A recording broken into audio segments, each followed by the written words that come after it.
അപ്പൊ 3 ദിവസത്തിന് മുന്നേ വരെയും രേണുസുതിയിൽ നിന്ന് പൈസ വാങ്ങിച്ചിട്ടാണ് ഈ ഒരു പരിപാടി ഈ കിച്ചു കാണിച്ചത്. അപ്പം അത് എങ്ങനെയാണ് കാണിച്ചത്, എന്താണ് കാണിച്ചതെന്നുള്ളത് ഇപ്പൊ പകൽ പോലെ എല്ലാവർക്കും വ്യക്തമായി സ്പഷ്ടമായി. പക്ഷെ അത് നിലനിൽക്കാൻ പോകുന്നില്ല കേട്ടോ. സത്യം ഏതാണെങ്കിലും അതിപ്പോ ചോദിക്കുക, സത്യം ജയിക്കട്ടെ. അത് ഏത് രീതിയിലുള്ള സത്യമാണെങ്കിലും അവിടെ അവന്റെ ഭാഗത്താണ് സത്യമെങ്കിലും ഇവിടെ ഭാഗത്താണ് സത്യമെങ്കിലും സത്യം ജയിക്കട്ടെ. സത്യം തന്നെ ജയിക്കൂ. തൽക്കാലത്തേക്ക് ഒന്ന് മറച്ചു വെക്കാൻ പറ്റും, എന്തിനെ, സത്യത്തെ. പക്ഷെ അത് നെടുനാൾ നിൽക്കില്ല. സത്യം മറന്നി അമ്മയുമായി തമ്മിലുള്ള ബന്ധം പോയിട്ടുണ്ടോ? അത്രേ ഉള്ളൂ. അത് കേട്ടോ, അതായത് അമ്മയുടെ സ്നേഹത്തിൽ എന്തെങ്കിലും മാറ്റി ഫീൽ ചെയ്തിട്ടുണ്ടോ? ഇല്ല ഇല്ല. Hi guys, welcome back. രേണുസുതി കിച്ചുമായിട്ട് ബന്ധപ്പെട്ടേക്കുന്ന ഈ ഒരു വിഷയത്തിലെ ഓരോ കാര്യങ്ങളും ന്യൂസ് ചാനൽസ് ആണെങ്കിൽ അപ്പോൾ അപ്ഡേറ്റ് കാര്യങ്ങളൊക്കെ ചെയ്യുന്നുണ്ട്. അങ്ങനെയൊക്കെ ഞാൻ നോക്കുമ്പോൾ റീസെന്റ് ആയിട്ട് നമ്മുടെ സജീന വ്ളോഗ്സ് ഒരു വീഡിയോ ഇട്ടിട്ടുണ്ടായിരുന്നു.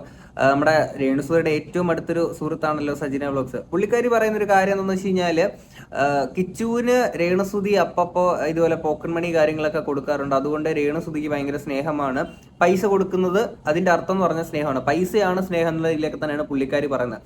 എന്നിട്ട് കിച്ചു ഈ പറഞ്ഞേക്കുന്ന സാധനങ്ങളൊക്കെ ആണെങ്കിൽ ഒരു എന്താ പറയാ, അവൻ പറഞ്ഞ ഒരു കാര്യത്തിൽ അല്ലെങ്കിൽ അവൻ കടന്നു വന്നേക്കുന്ന ഒരു സാഹചര്യത്തിന് ഒരു വിലയും കൊടുക്കാത്ത രീതിയിൽ പറയുന്ന കുറച്ച് സംഭവങ്ങളാണ്. അപ്പം ഇതിനുശേഷം ഞാൻ മെയിൻ സ്ട്രീം മണ്ണിൽ കുറച്ച് നാളുകൾക്ക് മുന്നേ കിച്ചുവും രേണുസുതിയും കൂടെ വന്ന് കൊടുത്തേക്കുന്ന ഒരു ഇന്റർവ്യൂ കൂടെ ഇതിനകത്ത് അതിനെക്കുറിച്ച് നമുക്ക് സംസാരിക്കാം. അത് കാണുമ്പോൾ മനസ്സിലാക്കാൻ സാധിക്കും എത്രത്തോളം വീർപ്പ് മുട്ടിയാണ് ആ ഒരു ഇന്റർവ്യൂവിനകത്താണെങ്കിൽ പോലും കിച്ചു നിന്നെന്നുള്ളത്. എന്താണെങ്കിൽ ആദ്യം തന്നെ സജീന വ്ളോഗ്സ് പറയുന്നത് നമുക്കൊന്ന് കേൾക്കാം. രേണുസുതി ഒന്നും കൊടുത്തിട്ടില്ലെന്ന് പറയുന്നു.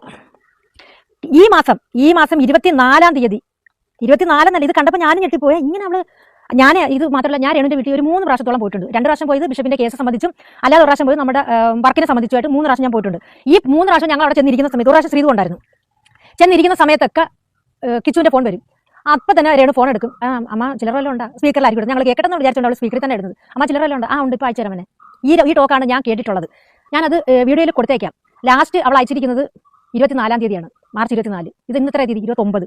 അപ്പോൾ 3 ദിവസത്തിന് മുന്നേ വരെയും രേണുസുതിയിൽ നിന്ന് പൈസ വാങ്ങിച്ചിട്ടാണ് ഈ ഒരു പരിപാടി ഈ കിച്ചു കാണിച്ചത്. അപ്പം അത് എങ്ങനെയാണ് കാണിച്ചത്, എന്താണ് കാണിച്ചതെന്നുള്ളത് ഇപ്പൊ പകൽ പോലെ എല്ലാവർക്കും വ്യക്തമായി സ്പഷ്ടമായി. പക്ഷെ അത് നിലനിൽക്കാൻ പോകുന്നില്ല കേട്ടോ. സത്യം ഏതാണെങ്കിലും അതിപ്പോ ചോദിക്കുക, സത്യം ജയിക്കട്ടെ. അത് ഏത് രീതിയിലുള്ള സത്യമാണെങ്കിലും അവിടെ അവന്റെ ഭാഗത്താണ് സത്യമെങ്കിലും ഇവിടെ ഭാഗത്താണ് സത്യമെങ്കിലും സത്യം ജയിക്കട്ടെ. സത്യം തന്നെ ജയിക്കൂ. തൽക്കാലത്തേക്ക് ഒന്ന് മറച്ചു വെക്കാൻ പറ്റും, എന്തിനെ, സത്യത്തെ. പക്ഷെ അത് നെടുനാൾ നിൽക്കില്ല. സത്യം മറന്നിക്ക് പുറത്ത് വരിക തന്നെ ചെയ്യും. ഇതുവരെയും ഈ നിമിഷം വരെ അത് തന്നെയാണ് ചരിത്രവും. അയച്ചിരിക്കുന്നതാണ് 24, 20. ഇങ്ങനെ ഡേറ്റ് ഇങ്ങനെ പോയിട്ടുണ്ട്. മാർച്ച് 5-ാം തീയതി 2 പ്രാവശ്യമാണ് അയച്ചിരിക്കുന്നത്. മാർച്ച് 5, 14, 17, 18, 20, 24 ദിവസങ്ങൾ അയച്ചിരിക്കുന്നതാ. ഞാൻ അതിനകത്ത് കൊടുക്കാം. ഈ വാവള്ളി വരപൂജ എന്ന് പറയുന്ന ഒരു സാധനമുണ്ട്, വിവരം. അതില്ലാത്ത നിങ്ങളുടെ അടുത്തൊക്കെ എന്ത് പറയാനാടേ? കിച്ചുവിന് ഇത്ര രൂപ പൈസ കൊടുത്തിട്ടുണ്ട്, സ്ക്രീൻഷോട്ടൊക്കെ കാണിച്ചിട്ട് ഇതാണ് ആ സ്നേഹം എന്നുള്ളതാണ് നിങ്ങൾ പറയുന്നത്. പിന്നെ സത്യം ജയിക്കുന്നു പറയുമ്പോഴത്തേക്കിന് ഇത്രയും നാൾ അവൻ കടന്നു വന്നേക്കുന്ന ആ ഒരു സിറ്റുവേഷനാണ് അവൻ ആ ഒരു വീഡിയോക്കകത്തോടെ വന്ന് പറഞ്ഞേക്കുന്നത്. അവൻ അനുഭവിച്ചേക്കുന്ന ആ ഒരു മെന്റൽ ട്രോമ, അവന് ഭീഷണി ഓരോന്നൊക്കെ പുറത്തിടുന്നൊക്കെ പറഞ്ഞേക്കുന്ന സാധനങ്ങൾ. എന്നിട്ട് ഇവർ വന്ന് പറയുന്ന കാര്യമാണ് സത്യം ജയിക്കും. എന്ത് അപ്പം അവൻ പറഞ്ഞ മൊത്തം കള്ളമാണെന്നാണ് നിങ്ങൾ ഈ പറയണത്? അതോ ഇവർക്ക് ഈ പോക്കറ്റ് മണി അയച്ചു കൊടുത്തത് കൊണ്ട് രേണുസുതിക്ക് ഇതാണ് സ്നേഹം? നിങ്ങൾക്കും ഇല്ലേടെ മക്കള്? ആ മക്കളുടെ അടുത്ത് നിങ്ങൾ ഇതുപോലെ സമൂഹത്തിന്റെ മുന്നിൽ സ്നേഹം ഉണ്ടെന്ന് കാണിക്കാൻ പിള്ളേരുടെ ആ പേരിൽ അല്ലെങ്കിൽ പിള്ളേരുടെ അക്കൗണ്ടിൽ GPay ചെയ്ത് കുറച്ച് പൈസ കൊടുത്തു കഴിഞ്ഞാൽ നിങ്ങൾ അതിൻ്റെ ഒരു പ്രൂഫ് കൂടെ കാണിച്ചു കഴിഞ്ഞാൽ ഇതാണ് സ്നേഹം എന്നാണ് നിങ്ങൾ പറയുന്നത്? പൈസ അല്ല, അത് നിങ്ങൾ മനസ്സിലാക്കുക. ജീവിതത്തിൽ ആവശ്യമായിട്ടുള്ളൊരു സാധനമാണ് പൈസ. അതിനപ്പുറത്തേക്ക് അവന് നഷ്ടപ്പെട്ടു പോയി എന്താണ്? അവന് കിട്ടേണ്ടുന്ന ഒരു ലവ്, കെയർ, ഈ സാധനങ്ങളൊന്നും അവന് കിട്ടിയിട്ടുണ്ടായിരുന്നില്ല. അതിലൂടെ അവൻ കടന്നു വന്ന് പിന്നീട് അവൻ്റെ ചുറ്റുപാട് അവനെ എങ്ങനെ ആക്കി മാറ്റി അവസാനം ഡ്രഗ്സിൽ പോലും അഡിക്റ്റ് ആയിട്ട് പോകുന്ന ഒരു സിറ്റുവേഷനോട് അവൻ പോയി. അവൻ്റെ ഒരു അവസ്ഥ വന്ന് പറയുമ്പോൾ നിങ്ങൾ പറയാണ് സത്യം ജയിക്കും, അതൊന്നും അല്ല എന്നുള്ള രീതിയിൽ പറയുമ്പോഴത്തേക്കിന് അല്ല, അവൻ പിന്നെ ആരെടുത്താ പോയി പൈസ ചോദിക്കേണ്ടത്? ദാസേട്ടൻ കോഴിക്കോടിൻ്റെ അടുത്താണോ അതോ പ്രതീഷിന്റെ അടുത്തോ നിങ്ങളുടെ അടുത്താണോ? ആരെടുത്താണോ അവൻ വന്ന് പൈസ ചോദിക്കേണ്ടുന്നത്? ഇനി ഇത് കഴിഞ്ഞ അടുത്ത സാധനമുണ്ട് പറഞ്ഞൊരു സ്റ്റേറ്റ്മെന്റ്. അതായത് ഈ സുചേട്ട മരിച്ചെന്ന് അറിഞ്ഞു കഴിഞ്ഞപ്പോഴത്തേക്ക് ഇവരെല്ലാരും കൂടി ഫ്ലവേഴ്സ് പിന്നെ ആ ഹോസ്പിറ്റലിലോട്ട് പോകാൻ പോയപ്പോൾ 5 സ്റ്റാർ ഹോട്ടലിൽ കയറി ഫുഡും ഒക്കെ കഴിച്ചിട്ടാണ് പോയെന്ന്. സത്യം പറഞ്ഞാൽ ഇത് കേട്ടപ്പോൾ ഞാനും തെറ്റിദ്ധരിച്ചു. നമ്മളൊക്കെ ആണെങ്കിൽ ഇങ്ങനെ ഒരു സിറ്റുവേഷൻ അറിഞ്ഞു കഴിഞ്ഞാൽ ഉന്നിരുന്ന് പോയിട്ട് നമുക്ക് ബോധം പോലും കാണത്തില്ല. ആ ഒരു അവസ്ഥയിലായിരിക്കും നമ്മളൊക്കെ. അപ്പോൾ ഞാൻ ഇത് കേട്ടപ്പോൾ എനിക്കും എന്തോ ഒരു നെഗറ്റീവ് ഫീൽ അടിച്ചു. എന്നിട്ട് പോയി ഒരു ഹോട്ടലിൽ ചെന്ന് സ്റ്റാഫോടൊക്കെ കഴിച്ചിട്ട് പോകുക എന്നൊക്കെ പറയുമ്പോൾ അത് ഒരു നെഗറ്റീവ് തന്നെയാണ്. അപ്പോൾ അതിന്റെ ക്ലാരിറ്റി വരുത്തിയത് എന്താണെന്ന് വെച്ചാൽ, സംശയമുള്ളവർക്ക് ഇപ്പൊ ഇത് അങ്ങനെ എങ്ങനെയാണെന്ന് പറയുന്നവർക്ക് തെളിവ് സഹിതം കിച്ചനെ കൊണ്ട് അല്ലെങ്കിൽ പറയിപ്പിക്കുക. ആരൊക്കെയാണ് പോയെന്നറിയാവോ? പിന്നെ രേണുവിന്റെ ചേച്ചിയുടെ ഭർത്താവും വിവേക് എന്ന് പറയുന്ന അവരുടെ ഒരു ഫാമിലി ഫ്രണ്ട്, കസിനും കിച്ചും, ഇവർ 3 പേര് മാത്രമേ ഉള്ളായിരുന്നു രേണുസുതിയുടെ വീട്ടിൽ നിന്ന് പോകാൻ. പിന്നെ ഉണ്ടായിരുന്നവർ 3 4 പള്ളിയിലെ ആൾക്കാരായിരുന്നു. പള്ളിയിലെ ആൾക്കാരും ഒക്കെ ആയിട്ട് പോയി. ഈ പള്ളിയിലെ ആൾക്കാർക്ക് ഇത്രയും ദൂരം പോകുമ്പോൾ അവർക്ക് വിശന്നിരിക്കേണ്ട ആവശ്യമില്ലല്ലോ. അവർ വഴിയിൽ വണ്ടി നിർത്തി അവർ ഹോട്ടലിൽ കയറി ഫുഡ് കഴിച്ചിട്ടാണ് പോയത്. അപ്പോൾ കിച്ചു പറയുന്നുണ്ട്, ഇതിനകത്തും പറയുന്നുണ്ട്, ഞാനും അവരുടെ ഹസ്ബൻഡും വേറൊരാളും ഞങ്ങൾ മാത്രമേ ഉള്ളൂ, ഉമിനീര് പോലും ഇറക്കാതെ വണ്ടിക്കകത്തിരുന്നു. അപ്പൊ അത് ന്യായം തന്നെയല്ലേ? രേണുസുതിയെ സംബന്ധിച്ച് രേണുവിന്റെ ബന്ധുവായിട്ടുള്ളതാണ് രേണുവിന്റെ ചേച്ചിയുടെ ഭർത്താവ്. അദ്ദേഹം ഇറങ്ങി ഫുഡ് പോലും കഴിച്ചില്ലല്ലോ. പിന്നെ കിച്ചുവിന്റെ കൂടെ അവിടുത്തെ വണ്ടി തന്നെ ഉണ്ടായിരുന്നു. അതൊന്ന്. അപ്പൊ ആ ഫുഡ് കഴിക്കാൻ, ആ 5 സ്റ്റാർ ഹോട്ടലിൽ നിർത്തി ഫുഡ് കഴിച്ചത് പള്ളിയിലെ ആൾക്കാരാണ്. രേണുസുതിയോ സുധിയുടെ ചേച്ചിയോ പിന്നെ അമ്മയോ അച്ഛനോ പോയിട്ടില്ല, ആ വണ്ടിയിൽ അവരില്ലായിരുന്നു. മാത്രമല്ല രേണുവിന്റെ അച്ഛൻ ബൈപ്പാസ് സർജറി കഴിഞ്ഞ് 2 ദിവസമേ ആയിട്ടുള്ളായിരുന്നു, ഹോസ്പിറ്റലിൽ അഡ്മിറ്റ് ആയിരുന്നു. ഈ സുധിച്ചേട്ടൻ മരിക്കുന്നതിന്റെ അന്നും ഹോസ്പിറ്റലിലായിരുന്നു. ഹോസ്പിറ്റലിൽ നിന്നാണ് വിളിച്ചുകൊണ്ടുവന്ന് വേറെ അടുത്തൊരു വീട്ടിലായിരുന്നു ഇരുത്തിയിരുന്നത്. അത് തെളിവ് സഹിതം ആർക്ക് വേണമെങ്കിലും ചെന്ന് എടുക്കാൻ നോക്കാവുന്ന കാര്യമാണ്. അത് 2. പിന്നെ പറഞ്ഞത് സുധിച്ചേട്ടൻ മരിച്ചു കഴിഞ്ഞ് ഒരുപാട് ഫണ്ട് വന്ന് മറിഞ്ഞ് കിച്ചുവിനൊന്നും കൊടുത്തില്ലെന്ന്. 1 ലക്ഷത്തി എത്ര രൂപയാണ് കറക്റ്റായിട്ട് അത് വരും. ഒരു 4-5 ദിവസം വരെ നിങ്ങളൊന്ന് വെയിറ്റ് ചെയ്യണം, ഫുൾ ഡീറ്റെയിൽസും തെളിവ് സഹിതം നിങ്ങളുടെ മുന്നിൽ വരാനായിട്ട്. പിന്നെ 1 ലക്ഷത്തി എത്ര രൂപ കിട്ടി, അതിൽ 80,000 രൂപ മരിച്ച 2-3 അന്ന് 80,000 രൂപ മുടക്കിയാണ് കിച്ചുവിന് ഒരു ബൈക്ക് എടുത്തു കൊടുത്തത്. ആ കിട്ടിയ പൈസക്കകത്തുനിന്ന് കിച്ചുവിന് ബൈക്ക് എടുത്തു കൊടുത്ത്. അത് കിച്ചു ചെറുതായതുകൊണ്ട് പിന്നെ രേണുവിന്റെ ചേച്ചിയുടെ ഭർത്താവിന്റെ പേർക്കാണ് വണ്ടി എടുത്ത് കിച്ചുവിന് കൊടുത്തത്. മനസ്സിലായി? അപ്പൊ ആ പൈസയുടെ ആദ്യം ഓഹരി കിട്ടിയതും കിച്ചുവിന് തന്നെയാണ് ബൈക്ക് എടുത്ത്.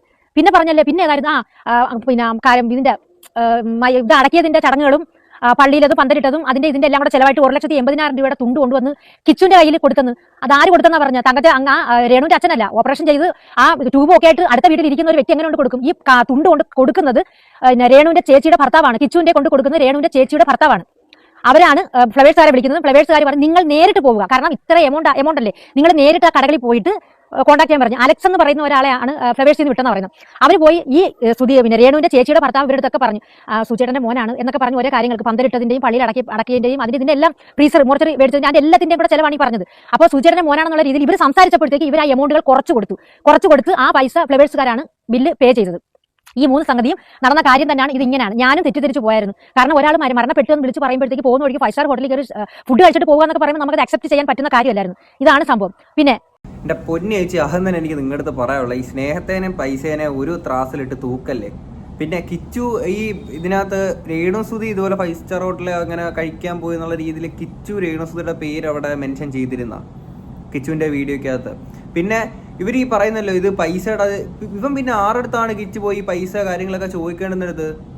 റോഡിലോട്ട് ഇറങ്ങിയിട്ട് ഇവൻ ഭിക്ഷ എടുക്കാനെ കൊണ്ട് പോയിട്ട് നാട്ടുകാരുടെ അടുത്ത് അങ്ങനെ പോയി ഇരിക്കണമായിരുന്നോ കിച്ചു? പിന്നെ എന്താണ് അവൻ ചെയ്യേണ്ടത്? ഇപ്പോഴും ഇവർ പറയുന്ന ഈ പൈസയുടെ കാര്യം, അവൻ അത് ചെയ്ത് കൊടുത്ത് ഇത് ചെയ്ത് പൈസ ഇത് എൻ്റെ പൊന്നു അവന് പൈസ കിട്ടാത്തതിൻ്റെ ബുദ്ധിമുട്ടോ ആ പ്രശ്നമോ ആ വിഷമോ അല്ല അവൻ വീഡിയോക്കകത്ത് ഒന്ന് പറഞ്ഞു. അത് ചിന്തിക്കാനെ കൊണ്ടൊരു കോമൺ സെൻസ് ഉപയോഗിക്കും. നിങ്ങൾക്ക് മക്കളില്ലേ? നിങ്ങൾ നിങ്ങളുടെ മക്കളെ ട്രീറ്റ് ചെയ്യുന്നത് എങ്ങനെയാണ്? പൈസ കൊടുത്ത് മാത്രമാണോ ആ മക്കളെ നിങ്ങൾ നോക്കണത്?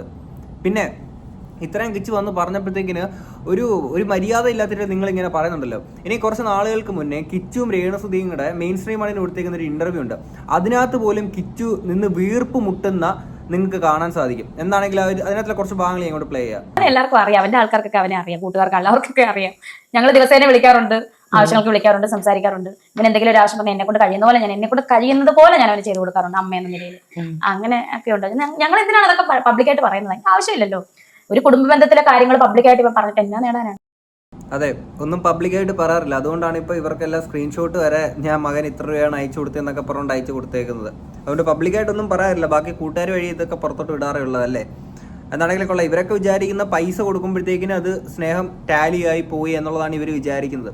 അവനെ നഷ്ടപ്പെട്ട ലവ് കെയർ ഈ സാധനങ്ങളെ പറ്റിയിട്ടൊന്നും ചിന്തിക്കാനുള്ള ഒരു ബോധവും വിവരം വെള്ളിയാഴ്ച ഇവറ്റകൾക്ക് ഇല്ല. പറഞ്ഞിട്ട് കാര്യമില്ല. ഫോട്ടോഷൂട്ടും വീഡിയോസും ഒക്കെ കുറെ അധികം നെഗറ്റീവ്സ് വരുന്ന ടൈമിൽ കിച്ചുവിന് ഏതെങ്കിലും ഒരു തരത്തിൽ അല്ലെങ്കിൽ ആ ഒരു ഫോട്ടോഷൂട്ട് ചെയ്യേണ്ടിയിരുന്നില്ല, അല്ലെങ്കിൽ ആ ഒരു വീഡിയോ ചെയ്യേണ്ടിയിരുന്നില്ല, അങ്ങനെ എന്തെങ്കിലും തോന്നിയിട്ടുണ്ടോ? ഞാൻ പറഞ്ഞില്ലേ, അല്ല, അതായത് ഇത്രയധികം നെഗറ്റീവ് പറയുന്നത് എന്റെ അമ്മയെ അങ്ങനെ ആൾക്കാർ കാണുന്നതിനോട് എനിക്ക് യോജിപ്പില്ല, അങ്ങനെ ഒരു നമുക്ക് എന്തോ പറയാൻ പറ്റും. അവര് പറയട്ടെ. അവന്റെ അമ്മേനെ അറിയാം. പിന്നെ നാട്ടുകാർ പറഞ്ഞ അവൻ എന്ത്, അതാണ് അവൻ ഉദ്ദേശിച്ചത്. നമ്മൾക്ക് എന്ത് പറയാൻ പറ്റും? അവന്റെ അമ്മേനെ അറിയാലോ. ഓക്കെ, കിച്ചു എന്താണ് ഉദ്ദേശിച്ചത് എന്നുള്ളത് മനസ്സിലാക്കിയിട്ടാണ് ഇപ്പം രേണുസുതി പറയുന്നല്ലേ. കിച്ചു എന്താണ് പറയുന്നത് രേണുസുതിക്ക് മനസ്സിലായി. ഓക്കെ, ഇതാണ് കിച്ചു ഉദ്ദേശിച്ചത്. ഇതായിരുന്നോ ശരിക്കും കിച്ചു ഉദ്ദേശിച്ചത്? കിച്ചു എന്താണ് ഉദ്ദേശിച്ചത് എന്നുള്ളത് കിച്ചു അല്ലേ പറയണത്. കിച്ചു ഉദ്ദേശിച്ചത് മനസ്സിലാക്കാൻ സാധിക്കുന്ന ഒരു വ്യക്തിയായിരുന്നു രേണുസുതി എന്നുണ്ടെങ്കിൽ ഈ പൈസ കൊടുക്കുന്ന സ്ഥാനത്ത് അവന് ഇങ്ങനെ ഒരു ട്രോമ ഉണ്ടാക്കി കൊടുത്തേക്കുന്ന ഈ ഒരു ചുറ്റുപാട്, അതിൽ നിന്നും അവനെ ഒന്ന് മോചിപ്പിക്കാനെ കൊണ്ട് പണ്ടേക്ക് കൊണ്ടേ ഇവർ ശ്രമിക്കില്ലായിരുന്നു. കമ്പ്യൂട്ടറിന്റെ മുന്നിൽ ഇവൻ ഫുൾ ടൈം ഇങ്ങനെ ഇരിക്കുന്ന ഒരു സാഹചര്യത്തിലോട്ടൊക്കെ പോയപ്പോൾ അത് അവന്റെ ഇഷ്ടം അതാണെന്നുള്ള രീതിയിലൊക്കെ ആയിരുന്നു ഇവർ വിചാരിച്ചിട്ടുണ്ടായിരുന്നത്. കിച്ചു ഉദ്ദേശിച്ചത് എന്തായിരുന്നു? അവന് വേറെ ഒന്നുമില്ല, ചുറ്റുമൊന്നും ഒരു സ്നേഹമോ കാര്യങ്ങളോ ഒന്നും കിട്ടാഞ്ഞിട്ട് ഒറ്റപ്പെട്ട് അങ്ങനെ കമ്പ്യൂട്ടറിന്റെ മുന്നിൽ പോയി പെടേണ്ടി വന്നിരിക്കുന്ന ഒരു അവസ്ഥയായിരുന്നു കിച്ചുവിന്റെ. എല്ലാം മനസ്സിലാക്കുന്ന ഒരു വ്യക്തിയാണ്, പക്ഷെ ഇതൊന്നും മനസ്സിലാക്കാൻ പറ്റില്ല. പക്ഷെ ഇത് സ്വന്തം ഭാഗം ന്യായീകരിക്കുന്ന തരത്തിലുള്ള സാധനങ്ങളെല്ലാം അവർക്ക് മനസ്സിലാവുന്നുണ്ട്.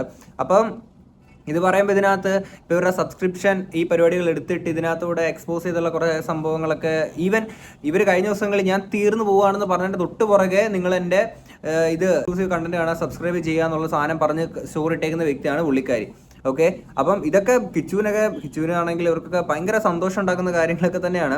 ആൻഡ് ഇനി ഇതിനകത്ത് നിങ്ങൾ കിച്ചുവിൻ്റെ ബിഹേവിയർ കാര്യങ്ങളൊക്കെ നിങ്ങളൊന്ന് ശ്രദ്ധിക്കുക. അവൻ എത്രത്തോളം ഹാപ്പി ആയിട്ടാണ് അല്ലെങ്കിൽ എത്രത്തോളം കടിച്ചു പിടിച്ചാണ് ഇതിനകത്ത് ഉറച്ച് ഈ ഒരു സമയം തള്ളി നീക്കുന്നുള്ള നിങ്ങൾ തന്നെ ഒന്ന് കാണുക. റിലേഷൻ ഇങ്ങനെ പോകുന്നത് മുന്നോട്ട് ഹാപ്പി ആയിട്ട് പോകുന്നത്, വിള്ളലുകൾ ഇല്ലാതെ പോകുന്നത്. ഞങ്ങളുടെ നടുക്ക് സുധിച്ചേട്ടനായിരുന്നു അല്ലെ, ഒരു 2 വർഷം മുന്നേ സുധിച്ചേട്ടനുള്ളതുകൊണ്ട് ഞങ്ങളുടെ ബന്ധം ഇങ്ങനെ പോയി. സുധിച്ചേട്ടന്റെ അസാന്നിധ്യത്തിൽ പോലും ഞങ്ങൾ ഒരു അണ്ടർസ്റ്റാൻഡിൽ പോകുന്നതുകൊണ്ടല്ലേ ഞങ്ങൾ മുന്നോട്ട് പോകുന്നത്. സത്യമാണ് ഞാൻ പറഞ്ഞത്. ഈ പറയുന്ന നെഗറ്റീവുകാർ പറയുന്ന പോലെ എന്തെങ്കിലും ഞങ്ങൾ തമ്മിൽ പ്രശ്നം ഉണ്ടെങ്കിൽ കിച്ചു ഇവിടെ വന്നിരിക്കുമോ? കിച്ചുവിന് 20 വയസ്സായി, കിച്ചിനെ തള്ളി ഇരുത്താൻ പറ്റുമോ? ഋതുവിനെയാണ് അടിച്ചത്, അവനെ ഇവിടെ ഇരുത്താൻ നമുക്ക്, കിച്ചിനെ അങ്ങനെ ഇരുത്താൻ പറ്റുമോ? അതെ, ചിന്തിച്ചാൽ മതി. ഇനി ഇത് കൂടുതൽ എനിക്ക് എക്സ്പ്ലെയിൻ ചെയ്യാൻ ഇനി എനിക്ക് പറ്റത്തില്ല. തള്ളി ഇരുത്താൻ പറ്റുമോ എന്നുള്ളത് നിങ്ങൾ ഇനി അടുത്തൊരു ക്ലിപ്പ് കാണുമ്പോൾ മനസ്സിലാവും. നിങ്ങളുടെ രണ്ടുപേരുടെ ഈ ഒരു അതായത് അമ്മ മകൻ ബന്ധം അതിൽ വിള്ളൽ സംഭവിച്ചു, സുധിയുടെ മരണത്തോടുകൂടി അതിൽ ഒരു വേർപിരിഞ്ഞു, ആ തരത്തിലൊക്കെ ഭയങ്കര നെഗറ്റിവിറ്റി പ്രചരിപ്പിക്കുന്നവരോട് കിച്ചു എന്തെങ്കിലും പറയാനുണ്ടോ? എന്താന്ന് വെച്ചാൽ എന്താ പറയാനുള്ളത്? അതായത് ഈ തരത്തിൽ നിങ്ങൾ പോലും അറിയാതെ നിങ്ങളെ പറ്റി നെഗറ്റീവ് ഇങ്ങനെ പറഞ്ഞുകൊണ്ടിരിക്കുന്നു, അതിനെങ്ങനെ നോക്കി കാണുന്നത്? ഞാൻ വേണം അവനോട് ഇത് പറയാൻ വേണ്ടിട്ട്. പറയുന്ന കാര്യത്തിൽ അമ്മയും മകനും തമ്മിലുള്ള ബന്ധം പോയിട്ടുണ്ടോ? അത്രേ ഉള്ളൂ, അത് കേട്ടാ മതി. ഇല്ല, അത് എന്തെങ്കിലും പോയിട്ടുണ്ടോ? അപ്പൊ ഇല്ല, അത് കേട്ടാ മതി. കാര്യം ഇതൊക്കെ എന്തോന്നു, നേരത്തെ ചെക്കന് എന്തെങ്കിലും ഇപ്പം വീഡിയോക്കകത്ത് കിച്ചു പറയുന്നുണ്ടായിരുന്നു, ഭീഷണി വരെ പെടുത്തിയിട്ടുണ്ടായിരുന്നു എന്നുള്ള രീതിയിൽ കിച്ചു ഇങ്ങനെ സംസാരിക്കുന്നുണ്ടായിരുന്നു. അപ്പൊ അതുപോലെ എന്തെങ്കിലും ഭീഷണിപ്പെടുത്തിയിട്ട് കിച്ചുവിനെ പിടിച്ചിരുത്തിക്കുന്നതായിരുന്നു. പിന്നെ ഈ അമ്മയും മകനും തമ്മിലുള്ള ബന്ധത്തിൽ വിള്ളലുകൾ വീണിട്ടില്ല എന്നുള്ളത് കഴിഞ്ഞ ദിവസത്തെ കിച്ചുവിന്റെ വീഡിയോ കണ്ടപ്പോഴത്തേക്കും നമുക്ക് എല്ലാവർക്കും മനസ്സിലായിട്ടുണ്ട്. കിച്ചു ഇത് കുറച്ച് മാസങ്ങൾക്ക് മുന്നേ ഉള്ളൊരു ഇന്റർവ്യൂ ആണ് കേട്ടോ ഇത്.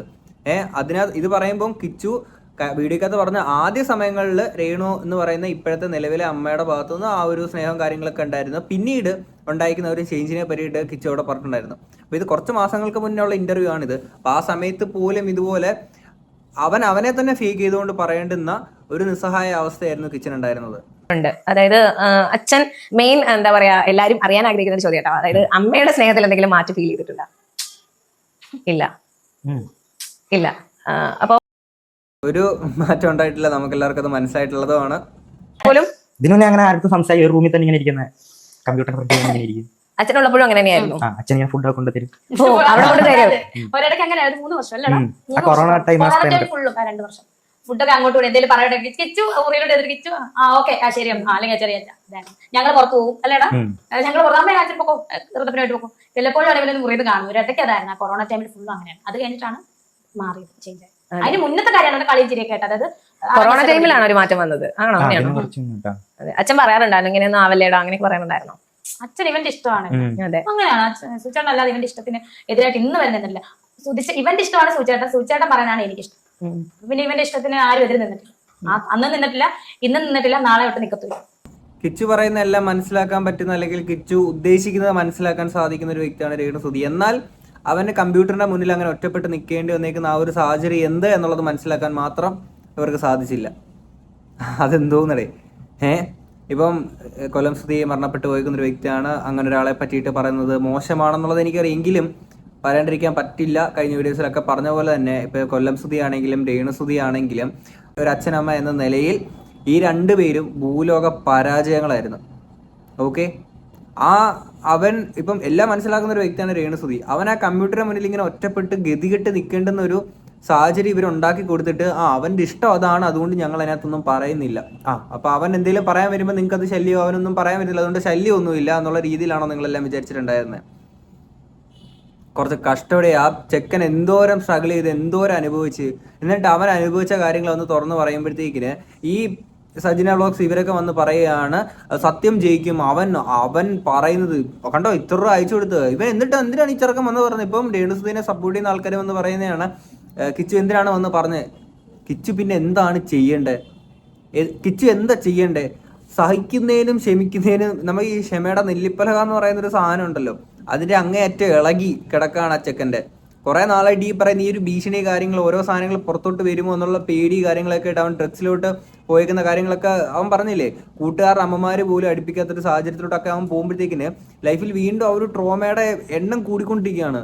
അവൻ ആ സമയത്ത് അവൻ തുറന്ന് സംസാരിക്കുകയല്ല, അതെല്ലാം ഉള്ളിൽ ഒതുക്കിയിട്ട് ഈ രേണുസുതി മറ്റേ പോവെന്ന് പറഞ്ഞ പോലെ അവൻ അങ്ങനെ പോകണമായിരുന്നോ?